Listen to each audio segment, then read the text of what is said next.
क्या मेरठ में भी टिकट बंटवारे को लेकर समाजवादी पार्टी में रामपुर और मुरादाबाद जैसा रण होगा? ये सवाल इसलिए उठे हैं क्योंकि समाजवादी पार्टी ने मेरठ सीट पर अपना उम्मीदवार बदल दिया है। अब सरधना से एसपी विधायक अतुल प्रधान को टिकट दिया गया है। पहले यहां से भानु प्रताप सिंह एसपी के उम्मीदवार थे। पिछले 5 दिनों में समाजवादी पार्टी में मेरठ सीट पर प्रत्याशी के नाम को लेकर खींचतान चल रही थी। उधर समाजवादी पार्टी की तरफ से एसपी विधायक रफीक अंसारी ने भी पर्चा खरीदा है, यानी कि मेरठ में समाजवादी पार्टी की तरफ से नामांकन पत्र खरीदने वालों की संख्या 3 हो गई है। आपको बता दें कि इससे पहले भी समाजवादी पार्टी कई सीटों पर अपने उम्मीदवार बदल चुकी है।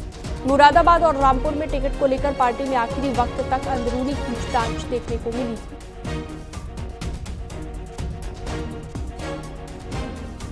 तो मेरठ में भी रामपुर जैसा रण देखने को मिल सकता है समाजवादी पार्टी का। इससे पहले भी हमने देखा कि एसपी ने मुरादाबाद और रामपुर में जिस तरह से आखिरी वक्त तक क्लियर नहीं किया था कि कौन प्रत्याशी होगा, ऐसा ही कुछ मेरठ में भी देखने को मिल सकता है। बीजेपी ने अरुण गोविल को मेरठ से टिकट दिया है, तो वहीं अभी तक ये क्लियर नहीं किया गया है कि समाजवादी पार्टी की ओर से कौन चुनावी मैदान में है।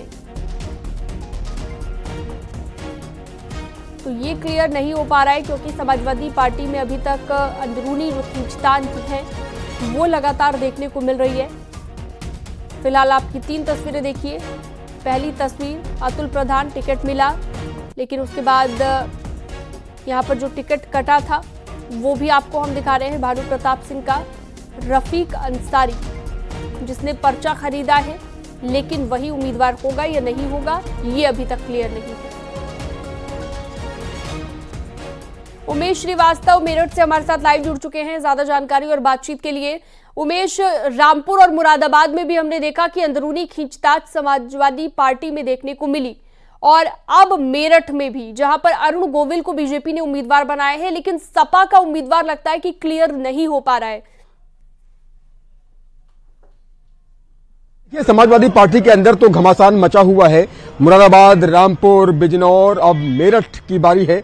मेरठ में भी समाजवादी पार्टी में तगड़ा घमासान मचा हुआ है, और जो सूचना मेरे पास है उसके मुताबिक अतुल प्रधान को यहां से नया प्रत्याशी घोषित किया गया है।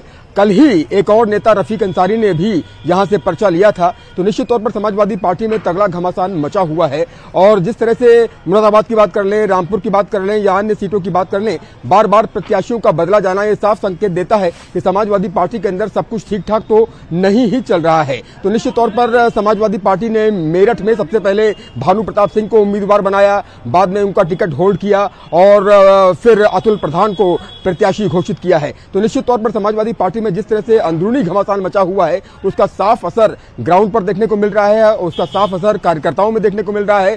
कार्यकर्ता सोच ही नहीं पा रहे हैं कि कौन प्रत्याशी है कौन नहीं है, और वो असमंजस की स्थिति में है। तो निश्चित तौर पर समाजवादी पार्टी में तगड़ा घमासान है, और इसको निपटाना अब समाजवादी पार्टी के लिए एक बड़ी चुनौती है, क्योंकि बस चंद दिन ही शेष रह गए हैं। 19 अप्रैल को पहले चरण का मतदान है, 26 अप्रैल को दूसरे चरण का मतदान है, 19 अप्रैल को बिजनौर सहित तमाम सीटों पर मतदान होगा, और 26 अप्रैल को मेरठ सहित तमाम सीटों पर मतदान होगा। तो निश्चित तौर पर समाजवादी पार्टी में जिस तरह से अंदरूनी कलह है उसका साफ असर ग्राउंड पर देखने को मिल रहा है, और समाजवादी पार्टी को जल्द ही इस मसले को सुलझाना होगा। क्योंकि अगर ये मैसेज जाता रहा कि समाजवादी पार्टी के अंदर ये तगड़ा घमासान है, आपस में ही कई गुट बने हुए हैं, समाजवादी पार्टी के अंदर ही कई गुट बने हुए हैं। यहाँ की बात की जाए, मेरठ हापुड़ लोकसभा सीट की बात की जाए, तो यहाँ कई गुट नजर आते हैं जो कि बिल्कुल स्पष्ट नजर आते हैं, चाहे वो रफीक अंसारी का नामांकन पत्र लेना हो, या फिर भानु प्रताप सिंह को पहले प्रत्याशी घोषित करना हो, और अब जबकि अतुल प्रधान को यहां से प्रत्याशी घोषित किया गया है, नया प्रत्याशी घोषित किया गया है। तो निश्चित तौर पर समाजवादी पार्टी के अंदर सब कुछ ठीक ठाक तो नहीं ही चल रहा है। देखने वाली बात होगी कि अखिलेश यादव इस पर क्या निर्णय लेते हैं, और कैसे होगा कि सपा का फाइनल फैसला क्या